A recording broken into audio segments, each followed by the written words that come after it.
옆에 있어서 괜찮은 사람 되시기를 축원합니다. 옆에 계셔서 괜찮은 사람. 오늘은 성경의 첫 번째 질문, 하나님이 인간을 향하여 던지신 첫 번째 물음, 이 말씀을 듣고자 합니다.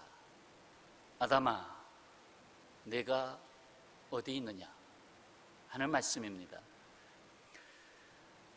이는 인간이 있어야 할 자리를 찾지 못하고 오히려 있어야 할 자리를 잃어버렸기 때문에 하나님께서 인간에게 던진 질문입니다.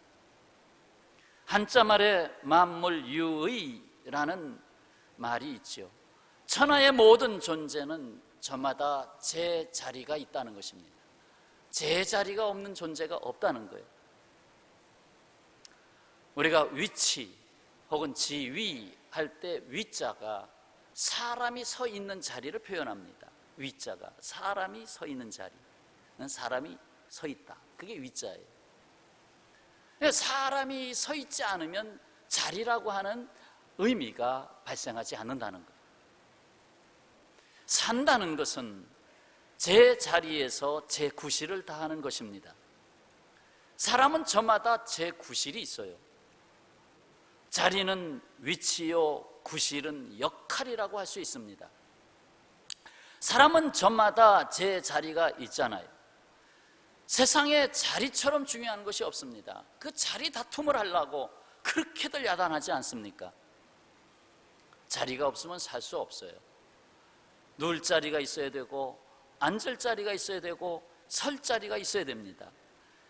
그 자리가 없으면 죽을 자리가 기다리고 있습니다. 자, 그렇다고 아무 자리나 자리를 편다고 제 자리가 될 수 있을까요? 하나님의 뜻이 있는 자리, 거기에 서야 합니다. 하나님의 뜻이 있는 자리가 내가 서야 할 자리다. 오늘 사도 바울이 말씀하기를 오직 주의 뜻이 무엇인가 이해하라. 주의 뜻이 무엇인가 이해하라. 그 자리에 내가 서 있느냐는 거죠. 런던의 에그리컬처럴 홀이라고 농경에 관한 어떤 큰 아마 회관이 있는 것 같아요. 거기에 많은 사람을 수용할 수 있는 큰 시설인데 하루는 15,000명 정도를 예상을 하고 집회를 하기 위해서 당시 설교의 왕자라고 불렸던 스펄전 목사님에게 설교 부탁을 했어요. 집회를 인도해달라고. 그랬더니 스펄전 목사님이 사양을 하시는 거예요. 아니에요. 자꾸 사양을 하니까 이것을 준비하는 주최 측에서 뭐라고 말했냐면 15,000명이나 모입니다. 이 많은 군중이 모이는데 설교해 주시지 않으시겠습니까? 하고 재차 요청을 했어요. 그때의 스펄전 목사님이 이렇게 답변을 했습니다. 15,000명이 모이는 것이 문제가 아니라 거기에 하나님의 뜻이 있느냐가 더 중요한 문제입니다. 이 집회의 성격이라든지 집회가 목적하는 것이 무엇이라든지 이거 목사님이 기도 안 해보셨겠어요? 그러니까 거기 과연 하나님의 뜻이 있는 건지, 15,000명의 자리가 거기에 있는 것이 중요한 것이 아니라 하나님이 거기에 그 자리에 계신 건지, 이것이 더 중요합니다 라는 말씀이었습니다. 아담이 하나님의 뜻을 벗어난 자리에 서게 됐습니다. 그래서 하나님이 물으시는 겁니다. 지금 너 어디에 있느냐 하고 말이죠. 하나님이 인간에게 부여하신 존재를 자리로 표현하면 어디, 왜요? 어디죠? 어디에? 여러분 잘 아시는 간단한 영어, Where are you? 당신 지금 어디에 있습니까? 바로 그 왜요? 어디에?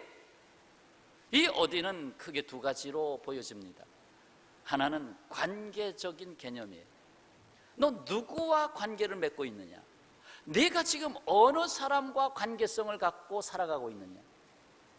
너는 하나님과의 관계성을 갖고 살아가고 있느냐? 더 나아가서 내가 너에게 준 이 자연 세계 속에서 자연과 관계를 잘 맺으며 살아가고 있느냐 하는 관계적 존재. 어디? 또 하나는 역할적인 존재. 역할. 그러면 너 거기서 뭐 하고 있느냐? 뭐 하고 있니? 너의 삶의 자리에서 너는 무엇을 하고 있니? 하고 묻고 있습니다. 그렇잖아요? 남편은 남편의 역할을 해야죠. 뭐 역할이란 말을 순수한 우리말로 바꾸면 구실 또는 노릇. 아내는 아내의 구실을 해야 되고, 공무원은 공무원의 노릇을 해야 되고, 성도는 성도의 노릇을 해야 되고, 그게 그 자리입니다. 제 자리는, 나의 자리는 질서의 원리이고, 아름다움 곧 미의 원리이고, 나아가 행복의 원리인 것입니다. 곧 하나님이 보시기에 심히 좋았더라 하는 말씀하셨죠. 모든 자리를 정하고, 하늘에는 새가 있어야 할 자리고, 바닷물 속에는 물고기가 있어야 할 자리이고, 땅에는 짐승들이 뛰어노할 자리이고, 그리고 거기에 내가 사람을 두었다. 그러니 보기에 좋구나, 너무 좋구나 하는 그 자리를 주셨어요.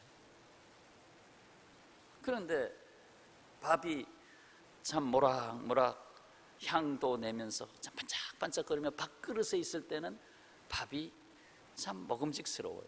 근데 이 밥이 콧등에 가서 떡 붙었어요. 그러면 참 민망스럽죠. 이 밥알이 어떻게 콧등에가 붙어 있느냐. 아름답질 못합니다. 왜? 자기 자리가 아니기 때문에. 어머니는 어머니의 자리에 있어야 하고, 학생은 학생의 자리에 있어야 하지 않습니까? 그런데 어머니가 맨날 도박장에 가서 야 장이요 하면서 맨날 그런 자리에 가 있다면 아름답겠습니까? 학생이 맨날 가보면 싸움터에 가서 막 싸우고 있으면 좋겠습니까? 신발이 신발장에 가지런히 있어야 되는데 이게 이불장 속에 들어가 있으면 좋겠습니까? 그냥 자기 자리에 있는 것이 아름다운 것이다. 더욱이 인생은 제 자리에서 제 구실을 다할 때 행복합니다. 새는 하늘을 날 때가 행복한 것이고, 사슴은 숲속에서 뛸 때가 아름다운 것이고, 화가는 그림에 열중할 때의 생의 기쁨이 있는 것이고, 시인은 시를 쓸 때에, 발명가는 발명에 열중할 때에 행복이 있는 것입니다. 하나님은 인간에게 은사, 달란트를 주셨어요. 곧 제 구실을 하라고 주신 거예요. 그렇다면 제 자리의 삶이 되기 위해서 하나님은 우리에게 어떤 말씀을 하고 계십니까? 제 자리를 지키기 위해서. 지금 아담과 하와가 제 자리를 지키지 못했잖아요.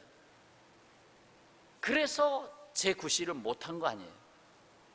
그래서 사망이 왔잖아요. 자, 하나님은 우리에게 무엇라고 말씀하시는가?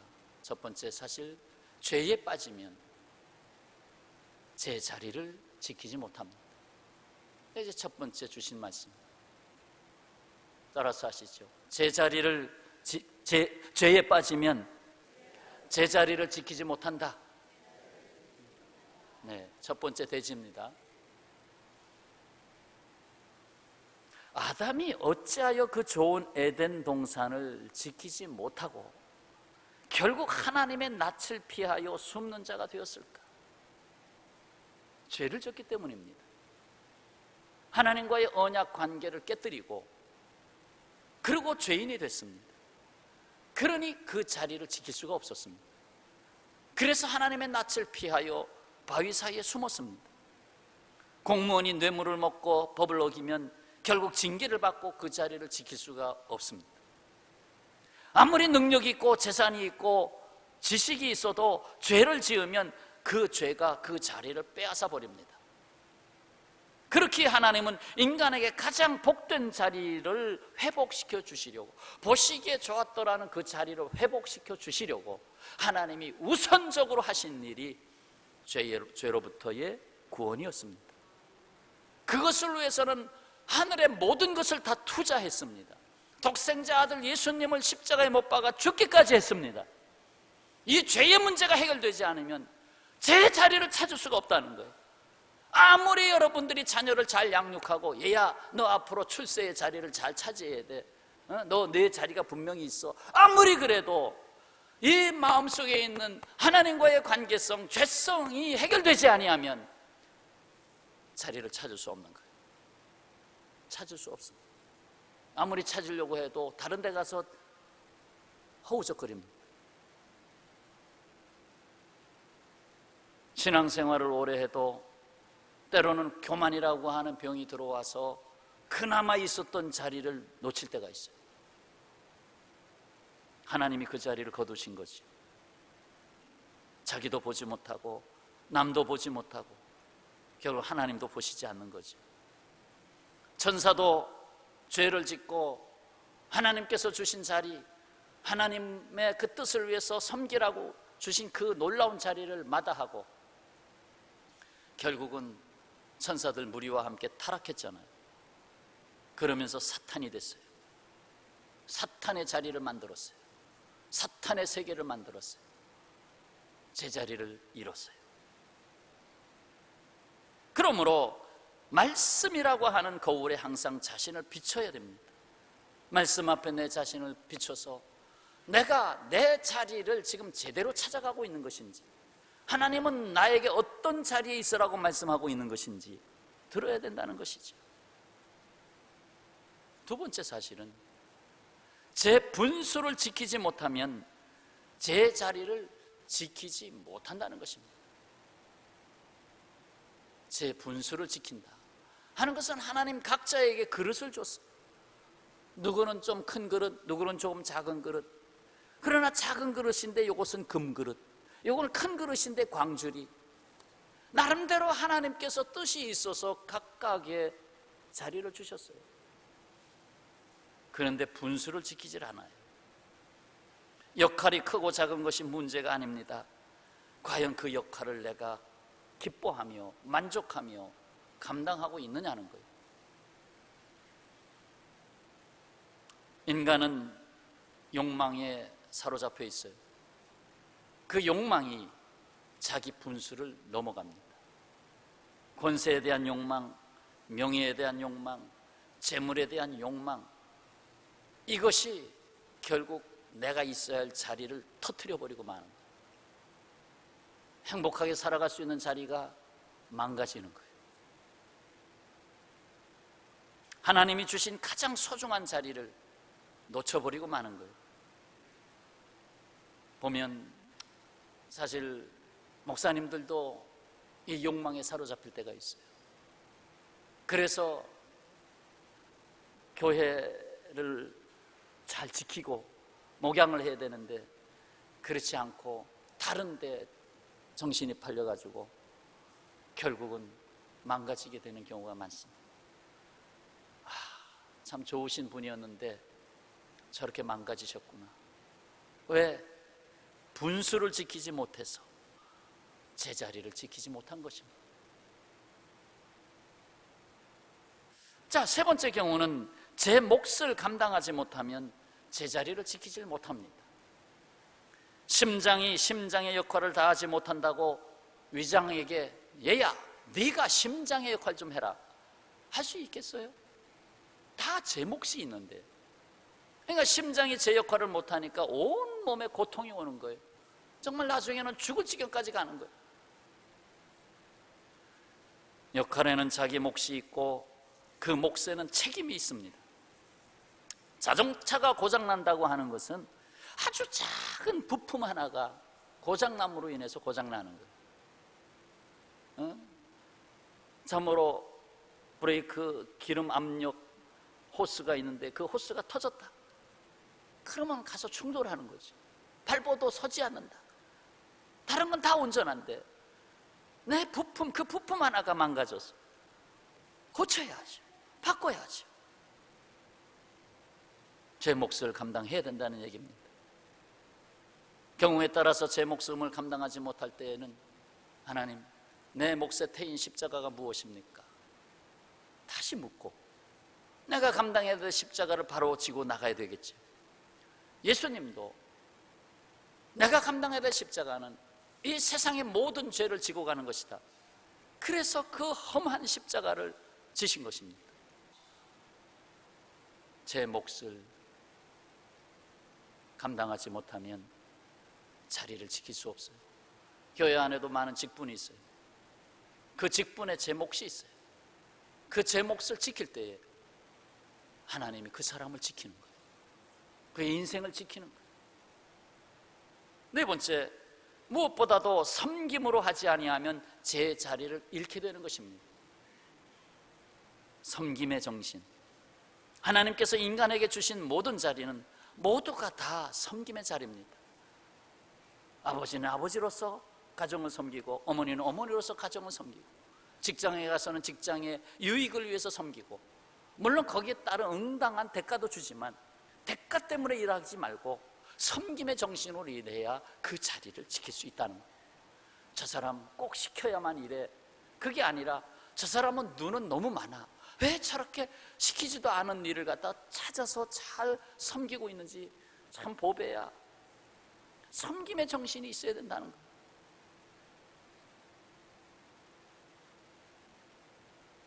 내가 어떻게 하면 저 사람에게 도우미가 될까? 어떻게 하면 저 사람에게 내가 지지목이 되어줄까? 디딤돌이 되어줄까? 늘 그렇게 생각해야죠. 예수님은 우리에게 소금이 되라고 말씀하셨습니다. 이 소금을 보면 참 신비롭습니다. 소금이 그 하얀 결정체로 남아있다면 절대로 맛을 내질 못합니다. 녹아야만 맛이 나옵니다. 자신의 형상을 깨뜨리지 않으면 절대로 짠맛이 나지 않습니다. 곰탕을 끓여놨는데 소금이 들어가 있는지 안 들어가 있는지 먹어봐야 알아요. 왜? 소금이 형체를 다 녹여버렸기 때문에. 그렇습니다. 섬김에는 그러한 모습이 있어요. 섬김은 어떤 프로그램이 아닙니다.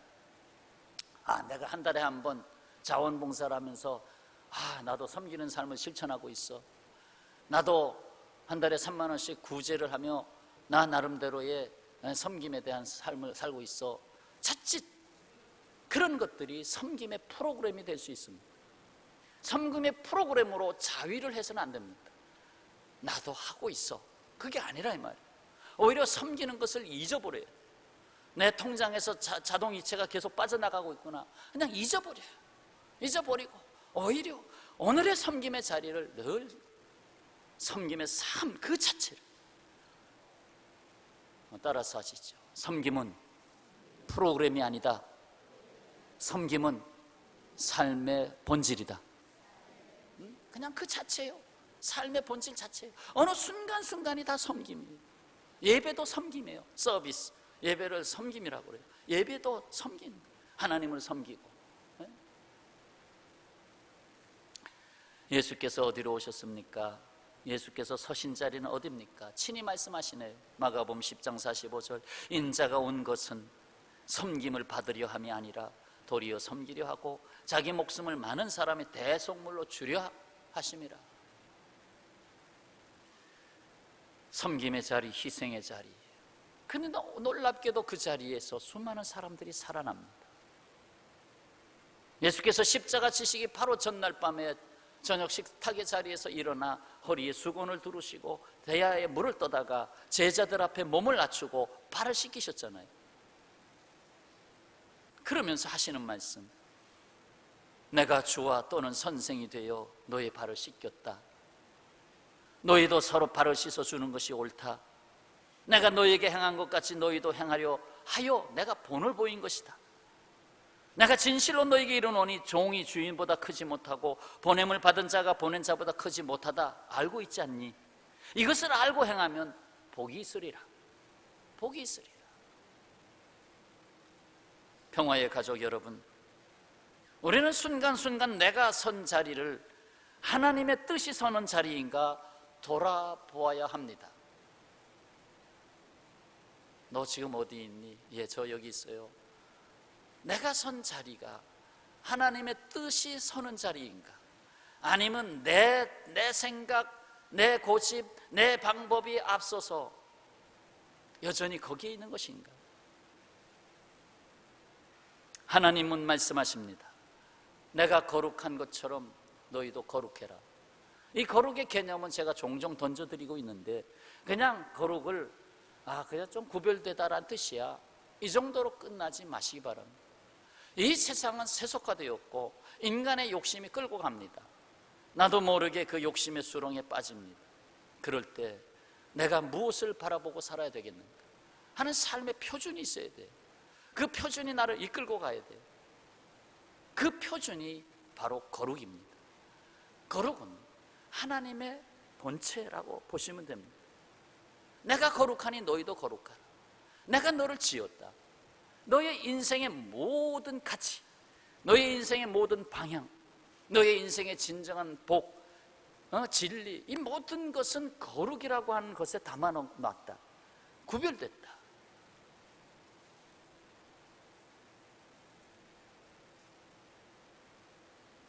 하나님이 모세를 부르십니다. 시내산에 가시떨기나무에 불이 붙었는데 타질 않습니다. 모세가 그리 이끌려 가서 거기서 주의 음성을 듣습니다. 이곳은 거룩한 곳이다. 내 발에서 신을 벗으라. 신을 벗잖아. 뭡니까?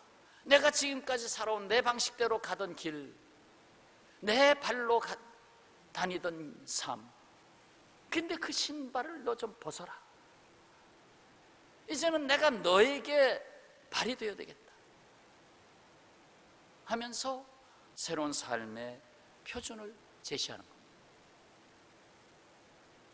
그래서 모세가 선 자리가 변화가 일어나는 거예요. 내가 이제는 새롭게 서야 할 자리를 주님께서 마련하셨구나. 오디오 출판의 세계적인 선도자인 얼 나이팅게일이 이런 말을 했습니다. 포기하는 사람보다 더 나쁜 이는 시작하길 두려워하는 사람이다. 왜 이 말씀을 제가 던집니까? 순간순간 결단해야 된다는 거예요. 내가 지금 살아가는 자리에 대해서 점검을 하고, 내가 이쪽에 서야 될지 이쪽에 서야 될지, 내가 유턴을 해야 될지, 아니면 내가 머뭇거리는데 왜 머뭇거리느냐, 파란불이 들어와 있는데 빨리 달려가라. 결단해야 된다. 근데 포기하는 사람보다 이거 하다 보니까 안 돼요, 그만할래요, 포기하는 사람보다 더 나쁜 사람은 시작을 하지 않는 사람이다. 시작도 안 해요. 아예 관심도 없어요. 뭐 여기에 꼭 붙이고 싶은 얘기는 아니지만, 여름 대란 잔치를 열었어요. 그래, 정말 크게 5년에 한 번 가장 큰 행사인데, 이거 나도 번동평화교회 가족인데 한번 고민해 보자. 지금 직장의 문제도 지금 매여 있고 여러 가지 상황이 내가 참여할 수 없는 상황이다. 그러면 포천 여기서 1시간이면 가는데, 그래 3일간 다 참석하면 좋지만 못하면 내가 저녁 집회라만이라도 참석하겠다. 매일 저녁 시간이라도 가서 하겠다. 비록 비단 회비를 다 못 내더라도 내가 한 끼 밥에 헌금하는 마음으로 내가 그 정도는 내가 참여하겠다. 왜 못하겠어요? 그날 저녁에 가서 저녁 집회 참석하고 밤늦게 집에 돌아왔다, 직장에 갔다가 또 그 다음 저녁에 캠프파이어 참석하고 또 이렇게 하고 또 왔다. 왜 못하겠어요? 포기하는 것보다 더 나쁜 것은 시작하지 않는 것이다. 시작하지 않는 것이다. 내가 과연 어느 자리에 있는가? 때로는 내가 서 있는 그 자리 앞에 장벽이 서 있곤 합니다. 나를 가로막고 있는 장벽입니다. 내가 내 앞에 장벽이 있구나. 내가 더 이상 갈 수가 없구나. 국내에서도 출판이 되었던 마지막 강의라는 책이 있습니다. 미국 펜실베니아주의 피츠버그시에 있는 카네기 멜론 대학교의 컴퓨터 공학부 교수 랜디 포시라고 하는 교수가 2007년 9월에 출간한 책입니다. 미국에서 베스트셀러 1위에 오른 책입니다. 마지막 강의. 그가 췌장암 말기 판정을 받은 후에 집을 이사하고 학교 강의도 내려놓고 그렇게 지내던 중에 대학에서 특강을 해달라고 불러서 마지막 강의를 합니다.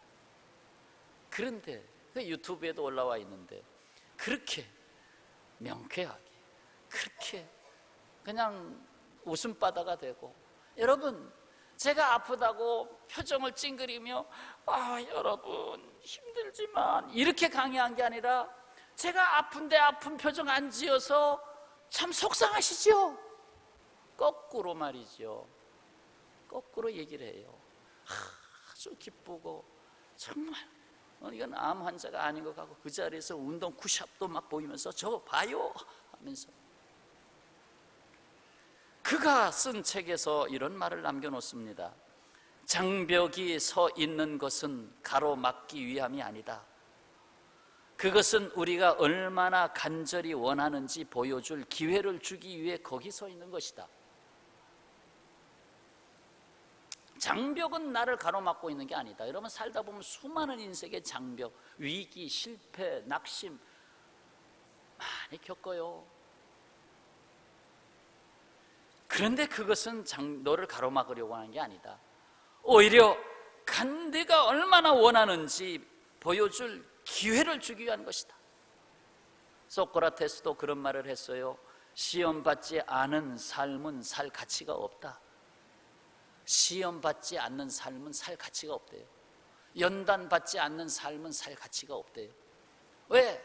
그냥 편안하게 살려고 무슨 시험 받을 일도 도전도 안 하고 시도도 안 하고, 그러니까 뭐 시험 올 게 없어요. 근데 시험이 오는 것, 일하다가 시험 당하지요. 좀 뭘 보겠다고 하다가 시험 당하지요. 그런 사람이 오히려 살 가치가 있는 사람입니다. 그렇습니다. 장벽이 아니라 오히려 기회가 거기 서 있는 것입니다. 또한 이 기회는 친구를 데리고 다닙니다. 똑같이 기자로 시작합니다. 뭐죠? 기도. 장벽이 내 앞에 왔을 때 거기서 기도라고 하는 친구가 기회가 있다고 말해줍니다. 너에게 새로운 기회가 있다고 말해줍니다. 기도해야 됩니다. 어떤 상황일지라도 기도해야 합니다. 그래야 장벽이 새로운 기회가 되는 것을 주께서 열어주실 것입니다. 미국의 해군 제독이었던 윌리엄 프레드릭 홀씨가 이런 말을 남겼습니다. 이 세상에 위대한 사람은 없다. 단지 평범한 사람들이 평범한 사람들이 일어나 맞서는 위대한 도전이 있을 뿐이다. 좀 더 줄일까요? 위대한 사람은 없다. 위대한 도전이 있을 뿐이다. 맞죠? 평범한 사람들이 위대한 도전을 한다 이 말. 하나님은 말씀하십니다. 아담아, 네가 어디 있느냐? 아담이란 말은 사람이라는 뜻도 가지고 있습니다. 북다라는 뜻도 가지고 있습니다. 결국 사람아 네가 어디 있느냐 하고 창조주 하나님이 말씀하십니다. 사람아 네가 어디 있느냐. 사랑하는 성도 여러분, 지금 어디에 서 계십니까? 지금 여러분의 삶의 자리에서 어디라고 말할 수 있겠습니까? 꼬마 선생님이란 시가 얼마 전에 조간신문에 실렸습니다. 보세요. 아주 짧은 시입니다. 조심하세요. 길이 패였어요. 패인 길을 가리키며 꼬마가 서 있다. 사람이 다 지나갈 때까지 한참이나 서 있다. 1937년도 나신 김길이라고 하신 분, 지금 고인이 되셨는지 모르겠습니다. 아주 오래 전에 쓰여진 것이지만 이번에 신문에서 보고 해서 사진을 찍었어요. 여러분 신문에서 좋은 내용 있으면 찢어내지 마시고 사진을 찍으세요. 사진 찍어가지고 메모장에 붙여넣기 하면 됩니다. 저는 그냥 공유하면 자동으로 들어가는 방이 있어요. 아주 자동으로 들어가죠. 그러면 때가 되면 여러분에게 전달해 드려요. 저것도 한 2달 전에 자료 이제 드리는 것입니다. 조심하세요. 길이 패였어요. 패인 길을 가리키며 꼬마가 서 있다. 사람이 지날 때까지 한참이나 서 있다. 사람들은 바쁘다고 그냥 풍덩풍덩 하면서도 그냥 지나가고, 제 갈 길 바쁘다고 다 다른 사람 생각하지 아니하고 지나가지만, 이 꼬마 선생님은 그 자리에 계속 서 있다. 저 사람 오다가 잘못 여기 빠지면 넘어질 텐데 또 서 있고, 또 저 사람 또 오네, 또 서 있고, 사람이 다 지나갈 때까지 한참이나 서 있다. 내가 서 있는 자리에는 시간도 함께 주셨습니다. 사도 바울은 성도들에게 이렇게 말씀하고 있습니다. 그런즉 너희가 어떻게 행할는지를 자세히 주의하여 지혜 없는 자 같이 하지 말고 오직 지혜 있는 자 같이 하여 세월을 아끼라. 때가 악하니라. 세월을 아끼라. 이 말씀은 원문에서 그 뜻을 헤아리면 시간을 건져내라. 시간을 건져내라. 헬라어의 시간의 개념은 2가지가 있음을 알고 계시죠? 하나는 똑딱똑딱 누구나 똑같이 사용하는 시간, 바로 크로노스의 시간입니다. 또 하나의 시간은 하나님이 개입하시는 시간입니다. 하나님의 구원의 역사가 일어나는, 하나님의 뜻이 일어나는 그러한 시간입니다. 이것을 카이로스라고 말합니다. 세상에 많은 사람들은 다 크로노스의 시간을 삽니다. 그러나 하나님의 시간으로 사는, 카이로스의 시간으로 사는 사람들은 성도들의 삶입니다. 본문에서 사용된 세월을 아끼라, 세월은 카이로스라는 단어입니다. 구원 안에 있는 시간입니다. 하나님의 시간입니다. 이번 여름 대회도 아주 짧은 3일 동안의 시간이지만 그냥 벌써 끝났어? 너 잘 다녀왔니? 그게 아니라 내가 함께 할 수 있는 카이로스의 시간이 되어졌으면 좋겠습니다. 내가 함께함으로 카이로스의 시간이 되어야 되겠다. 하나님의 뜻을 이루는, 하나님이 준비해 주신 성령이 충만하여 역사될 수 있는 만남이 있고 쉼이 있고 가족의 만남이 있고, 그리고 산책길을 따라서 주님과 대화할 수 있는 시간도 가져볼 수 있는 그러한 짧지만 깊은 의미를 이루어낼 수 있는 여러분 수련회의 자리에도 함께 하시기를 바랍니다. 아담아, 내가 어디 있느냐? 주여, 내가 여기 있나이다. 기도하겠습니다.